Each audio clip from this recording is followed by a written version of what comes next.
ওমরে ফারুক রাদিয়াল্লাহু তাআলা আনহুর ছেলে ভুল করে মদ পান করে ফেলেছিলেন। আব্দুর রহমান, ঘটনা ঘটেছে মিশরে। মিশরের গভর্নর তখন আমর ইবনে আস রাদিয়াল্লাহু তাআলা আনহু। আব্দুর রহমানের ভাই যে গভর্নরকে বলল, গভর্নর যদি একটু দয়া করেন, খলিফার ছেলে আমার ভাই আব্দুর রহমান মদ্যপ অবস্থায় ধরা পড়েছে, জনসম্মুখে যদি আপনি বেত্রাঘাত করেন আমাদের প্রেস্টিজ থাকে না, যদি আশীর্বাদ আপনি মারেন আমার কোনো কথা নাই, কিন্তু ঘরের ভেতরে মারেন।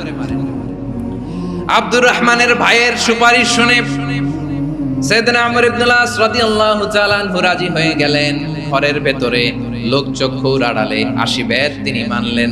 কিন্তু ঘটনাক্রমে এই কথা লুকিয়ে লুকিয়ে ঘরের ভেতরে আশীর্বাদ মারার কথা সাইয়েদনা ওমর ফারুক মদিনা থেকে জানতে পারলেন। মদিনা থেকে তিনি ফরমান জারি করলেন, এই বিচার যেমনটি আমর ইবনে আস আদায় করেছে এটা প্রকৃতপক্ষে আদায় হয় নাই।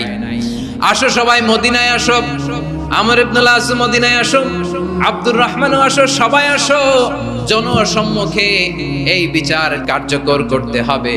সাইয়েদনা ওমর ফারুক মসজিদে নববীর পিলারের মধ্যে নিজের ছেলেকে বাঁধলেন, আবার জনসম্মুখে ৮০টা বেত তার গায়ের মধ্যে মারলেন।